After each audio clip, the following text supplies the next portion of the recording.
gonna go in the underside of the body, showing different areas of what I was doing. At the front here, you can see the OEM core support for the Challenger, and I used a piece of 2x4 just to mock up to kind of see where things would lie. On the driver's side, nothing really altered here. This is a shot of the inner structure. This beam goes all the way across and sits inside the rocker, and then this A-pillar. I'll show a better shot here in a sec, but that is basically the post.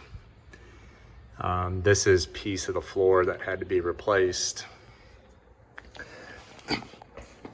I was not able to weld or grind down and touch up welds. It was really hard working in my garage to do this whole floor pan. This is a better shot of this right here. Is the kind of a U-shape inner rocker of the 14 Challenger. And then this is a steel beam that goes all the way across to the end, to the quarter. And then this plate becomes kind of like a pinch weld for the upper structure.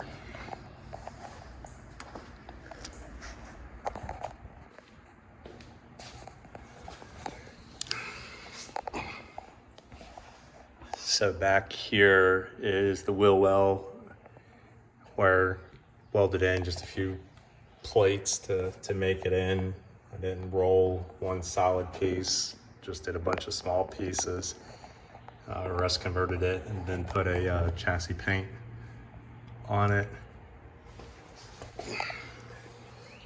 This tubing here is for the fuel that integrates the 69 Charger to the 14 Challenger, ultimately dumping down to the original fuel tank. That's a saddled tank design. Right now I just cut the exhaust off right there. The mufflers were in the way, but they're gone now. And then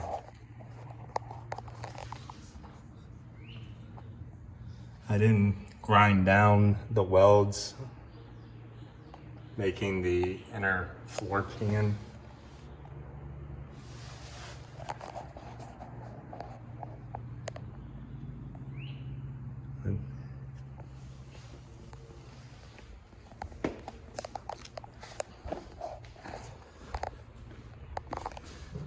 Continuation of the fuel filler neck. Has a capless design from I think it was a 20 Charger. I didn't want to spend too much time grinding welds for the rest of my life, so I just ended up doing the rust convert and spraying it with the chassis black just to save on time. It's one of those things that you don't really see until, you know, it's all stripped out, like in this state, but a lot of stuff's gonna cover it. That's why I didn't bother it. This is the bumper brackets, kind of like a little fake rebar support that gives it some structure and rigidity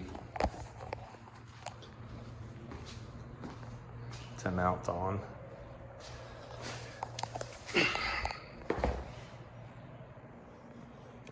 But more of the floor pan. Just a bunch of small sections to make it all come together.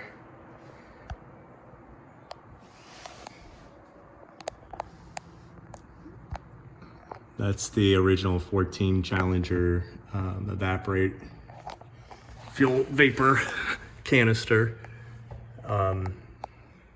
Took some time to figure out how to splice and heat shrink the original connections, but got it all mounted up.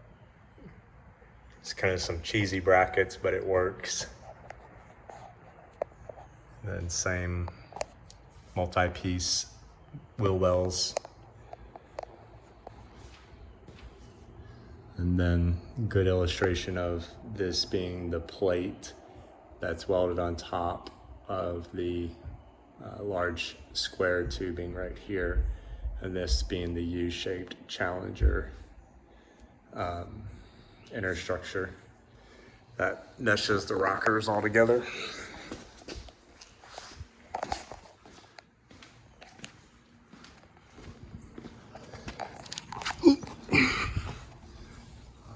Nothing really crazy on this side. No real fab work happened up here yet.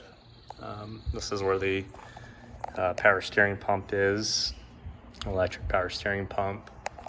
I had half a mind to relocate it a little bit higher, and it looked doable, just moving the, there's hoses that would need to be rerouted, but definitely looked doable.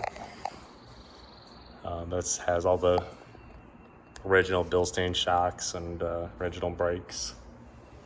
Another shot of the inner structure and pillar.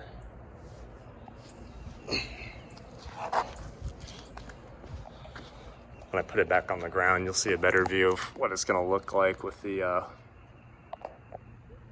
radiator support. I was trying to make it where it didn't look so out of place, and that's why I was thinking I'd raise the steering pump, but the lower radiator support I think would be hidden enough since it's black that you wouldn't notice it. Up front, nothing's really happened here. Just enough to start doing some preliminary fab. The cowl section needs to be finished up, and you know, decisions on the wiper system, etc. But all of this is just loosely bolted. There's no brackets that's holding these fenders on. It's just all kind of loosely bolted together. No hood hinges. Very important to note that even though the hood's up, there's no hood hinges. This is the original hood. Has its fair issues with rust, but have a new AMD hood that it comes with it here, and the original hood hinges, as well as a lot of hood hinges I scavenged at a salvage yard just to, you know, get some options, some ideas. That's pretty much how the whole project is. It's just figuring out solutions to multiple problems. Another shot of the inner wheel wells. It's kind of dusty just from being worked on, obviously, but been using the chassis black as much as I can. Just to prevent any future rust. The inner quarters, I lined those with a rubber coating, I think it was, before putting them on, give them protection. But that's about it for the underside of the body.